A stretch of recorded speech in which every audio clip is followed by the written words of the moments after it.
Welcome back to ESBR Boxing's YouTube channel in partnership with sharpbetting.co.uk. Delighted to be joined by Niall. We have just seen Zach Miller defeat MASOOD Abdullah in Manchester tonight to become the British and Commonwealth featherweight champion.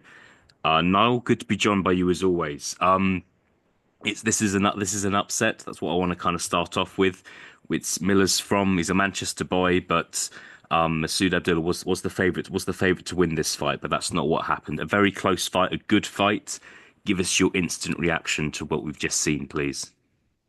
Thanks for having me on. Great to speak to you. I thought it was an absolutely excellent performance from Zach Miller. I really did. I thought the first 5 rounds of the fight, it might be a bit strong of a word to use, but it was a bit of a masterclass, I think, from Zach Miller. With his boxing, his counter punching, his footwork, exposing the kind of the aggression and the limits of Masood Abdullah. I thought he showed quick hands, good lateral movement. Never let Abdullah set, always forcing him to reset. He wasn't doing anything too flashy either. Straight shots, simple shots, keeping it simple. Didn't get greedy.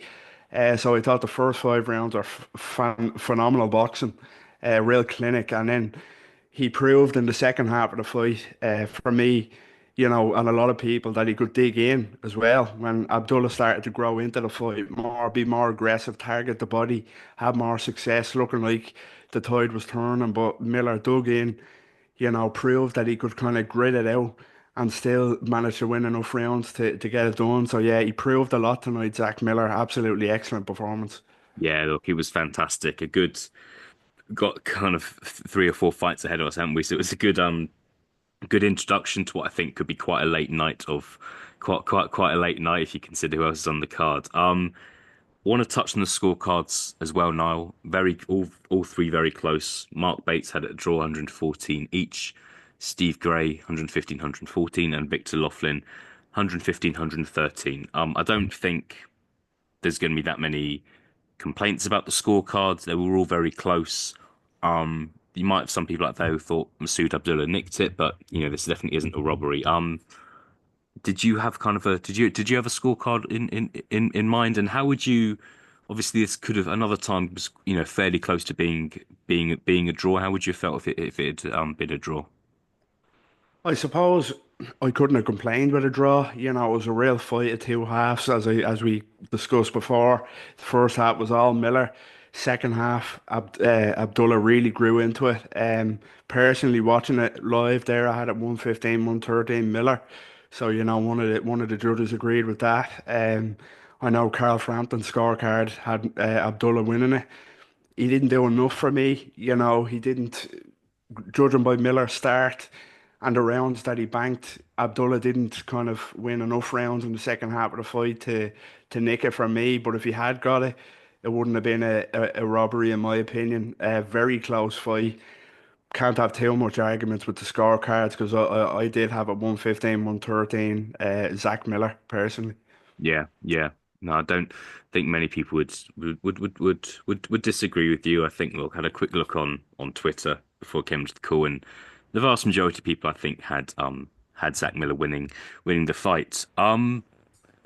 Who Zach Miller is? I think one thing that was interesting about this fight was Zach Miller's got one loss on his record, which was a very close fight to Nathaniel Collins, a fight that he did a lot better than expected to. Nathaniel Collins, former British champion, I believe he's fighting in Scotland. I think it'll be next weekend actually. If that rematch is possibly on the cards for the summer, who would you back at this stage now to win that fight? Yeah, like as you said, coming into this fight, it was the only loss on Miller's record. So you're kind of saying, the only time he stepped up to this level before he was beaten. That's why Abdullah was such a kind of big favourite there. But he gave Nathaniel Collins what's probably the hardest fight of his career, to be honest. He ran him very close. So he gave Collins the hardest fight of his career and beat Abdullah. He's proven how capable he is now.